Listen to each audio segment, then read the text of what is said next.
L'invité de la matinale. KTO Radio. Bonjour à tous, l'invité de la matinale de KTO Radio aujourd'hui, c'est Nathalie Tretiakov, adjointe au secrétaire général de l'enseignement catholique et responsable du pôle éducatif, pédagogique et pastoral. Nathalie Tretiakov, bonjour. Bonjour. Ce 9 novembre, c'est la journée nationale de lutte contre le harcèlement sous ses différentes formes.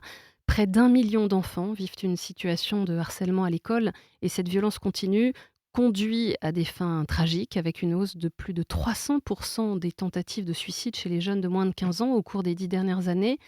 Nathalie Tretiakov, lutter contre le harcèlement à l'école, c'est donc aujourd'hui un enjeu national. Comment est-ce que l'enseignement catholique s'associe à cette journée ? Alors, l'enseignement catholique s'associe pleinement à cette cause et à la réflexion et aux enjeux à la fois de formation, de collaboration qu'elle doit susciter, sur lesquels je reviendrai. Vous savez, notre projet, il est vraiment basé sur la qualité des relations que nous mettons en œuvre dans la relation pédagogique et éducative. Oui. Et pour cela, tout ce dont on est en train de réaliser avec cette si grande ampleur du côté du harcèlement nous paraît absolument crucial et important. Et donc, nous nous associons complètement à ce travail-là. Et depuis longtemps, puisque tout le travail sur la protection des publics fragiles date pour nous de 2018.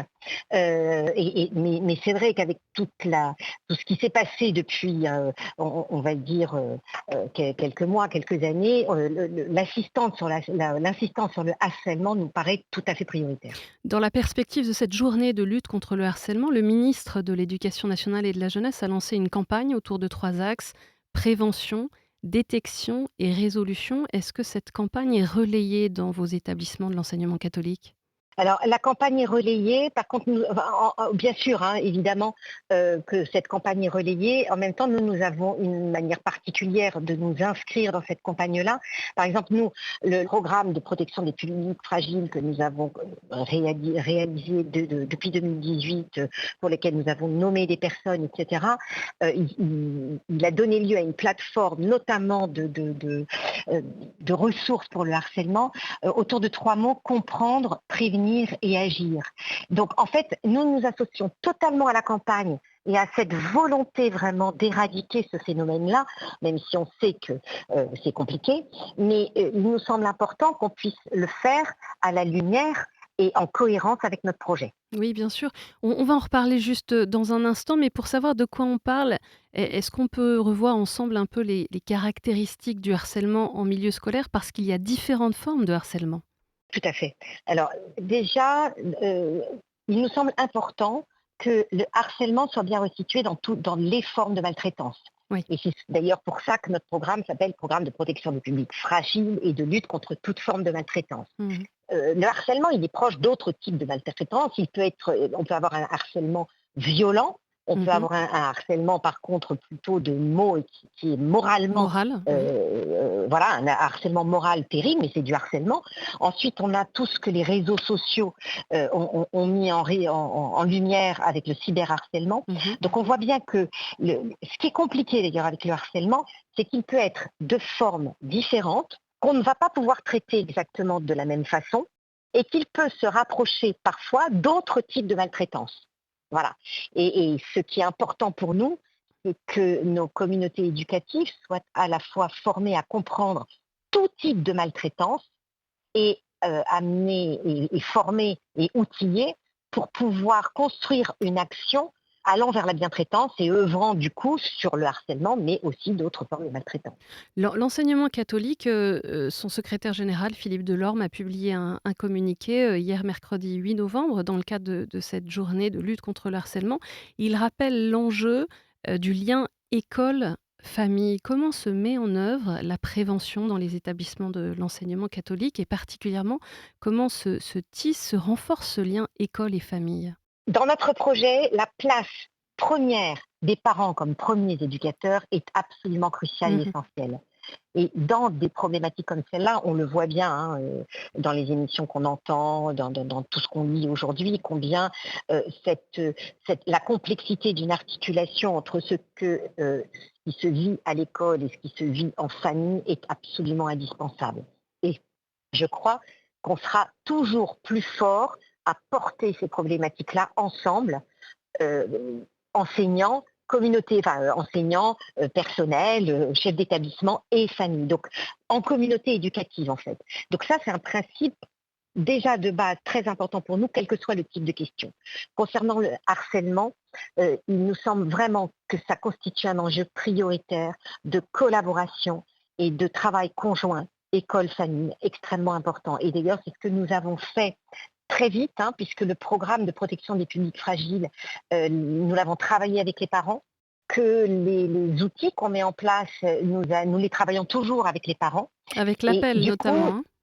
avec l'appel, qui est notre association de parents d'élèves. Donc, quand je dis les parents, c'est en fait l'appel. Mmh. Voilà. Et évidemment, à la veille de la journée que nous vivons aujourd'hui, il nous a semblé extrêmement important et signifiant que de publier ce communiqué montrant notre volonté d'y aller ensemble et de témoigner quelque part auprès des jeunes, des enfants et des jeunes, cette préoccupation conjointe de la famille et de l'école sur ces questions-là. Vous l'évoquez, depuis le début de notre entretien, l'enseignement catholique a un site internet dédié à la lutte contre le harcèlement et toute forme de maltraitance dans les établissements scolaires. On peut donner d'ailleurs, l'adresse de ce site: prévention-harcèlement.enseignement-catholique.fr avec un petit slash harcèlement. Nathalie Tretiakov, comment promouvoir un respect, un accueil de la personne humaine en lien avec l'anthropologie chrétienne dans l'enseignement catholique? Parce que c'est aussi ça, peut-être la vision spécifique que vous pouvez, promouvoir. Complètement. Et c'est essentiel. Quand on sait que notre projet est fondamentalement attaché, parce que référé à l'Évangile, à la dignité de la personne humaine, quelle qu'elle soit, parce qu'elle est faite à l'image de Dieu, et à la nécessité de veiller à la qualité des relations en communauté éducative, c'est bien notre anthropologie que l'on met en œuvre quand on travaille sur ces questions-là. Et ça nous invite à une vraie vigilance sur ce que nous proposons, sur comment nous le proposons et sur le type d'outils. Par exemple, le plan boussole sur lequel je reviendrai peut-être. Mais Ce expliquez-nous, que qu'est-ce nous que avons c'est ce conçu. plan boussole? Oui, oui, expliquez-nous. Alors, le plan boussole, c'est en fait un outil de prévention que nous avons souhaité mettre en œuvre et qui était accompagné par la formation par nos référents du programme 3PF qui portent toutes ces questions-là. En fait, on a mis en place un programme qui permet de porter en communauté éducative, donc pas faire porter sur une seule personne, mais bien sur la communauté, Donc pas les seulement équipes un référent. éducatives. Oui, oui. Non, pas. Nous, on pense qu'il est peut-être important qu'un référent se préoccupe de la gestion des situations et de porter les préoccupations, mais on ne pourra répondre à ces questions-là que si on travaille en Mmh. collaboration à la co-responsabilité de ces questions-là et à la co-vigilance. C'est très compliqué de travailler sur les signaux faibles. Il y a une culture d'établissement à travailler pour qu'elle soit bien traitante. Et cet outil, le plan boussole, est un outil de relecture je vous donne un exemple, des espaces, des temps, des types de relations, des pratiques, qu'elles soient éducatives ou pédagogiques. Et cette relecture permet en toute simplicité mais authenticité aux équipes de se dire qu'est-ce qu'on fait dans ce qu'on fait, qu'est-ce qui serait à améliorer, qu'est-ce qu'on ne fait pas et qu'il faudrait qu'on déploie Mmh. pour aller vers une culture de la bientraitance. On pense vraiment qu'il est important que de porter collectivement la vigilance de la qualité de des relations humaines dans nos communautés, parce que nous avons ce projet qui dit que la personne est fondamentalement digne et que c'est par la qualité des relations que nous mettons en place, que du coup nous permettrons à chacun de pouvoir se développer sereinement en tout cas. Vous parlez bien sûr de la communauté éducative dans son ensemble et de sa formation. Est-ce que les parents des élèves qui vont dans les établissements catholiques sont accompagnés pour déceler les signes de harcèlement dont leurs enfants peuvent être victimes, mais également auteurs? Tout à fait. Alors, c'est ce que dit un peu le communiqué que nous avons fait hier, c'est cette importance d'un travail conjoint avec les familles. Alors je vous dis, on travaille avec eux déjà depuis plusieurs années. Et d'ailleurs, sur le harcèlement, l'appel a fait plusieurs, enfin, ils ont fait un petit fascicule, il y a une page de leur site qui est dédiée à ça, donc ils sont sensibilisés à ces questions-là depuis longtemps. En tout cas, ils sont vigilants, ça ne veut pas dire que ça suffit, hein. Ensuite, nous travaillons ensemble sur des outils et des procédures conjointes. Et ce que nous avons souhaité, c'est ce que dit le communiqué hier, il le conclut, enfin, il se termine là-dessus, c'est que nous croyons qu'il serait intéressant de mettre en place des formations communes. On a fait déjà cela sur l'orientation, parce que c'est un enjeu important à Oui. porter parents, familles et écoles ensemble. Et on se dit que sur le harcèlement, il faut qu'on fasse la même chose. C'est-à-dire comment on peut collaborer ensemble au service des jeunes, des enfants et des jeunes, pour que des situations comme celle qu'on a vue, j'ai regardé hier à la télé l'émission qui a été faite, et c'est vrai que c'est terrible, hein, les témoignages sont terribles, mais comment on peut porter ça ensemble. Et ça, pour nous, dans l'enseignement catholique, c'est extrêmement important et prioritaire. Qu'est-ce que vous pourriez conseiller aux parents qui se culpabilisent, du harcèlement de leur enfant, de la souffrance de leur enfant? Qu'est-ce qu'ils peuvent faire concrètement? Je crois que c'est ce que j'aurais envie de En leur parler à dire. la communauté Ah éducative? ouais, Oui. ah ben oui, et oui. Et en tout cas, ce que j'ai envie de leur dire à ceux qui en souffrent actuellement, qui en ont souffert, c'est que nous porterons, nous, au niveau de l'enseignement catholique national, et puis territoire partout, l'importance de toujours prendre au sérieux les demandes des parents. Mmh. Je crois que ce que nous vivons depuis ces derniers mois nous montre bien qu'il est absolument indispensable de prendre toutes les questions, toutes les suspicions, au sérieux, pour pouvoir les travailler dès le départ et que nous n'arrivions pas à connaître des situations catastrophiques trop tard. Voilà.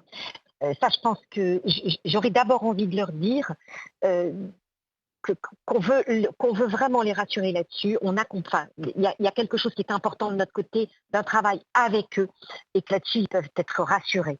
Ensuite, je crois que ce qui me marque beaucoup dans les situations qu'on médiatise, dont on parle beaucoup en ce moment, c'est cette complexité à dire, que ce soit pour le jeune et parfois pour les familles.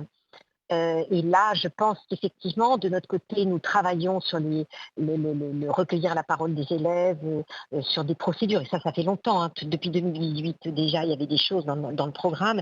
Mais comment on peut encore plus accompagner nos établissements à le faire, et peut-être comment on peut, avec l'appel, trouver les lieux aussi d'échange et d'écoute pour les parents.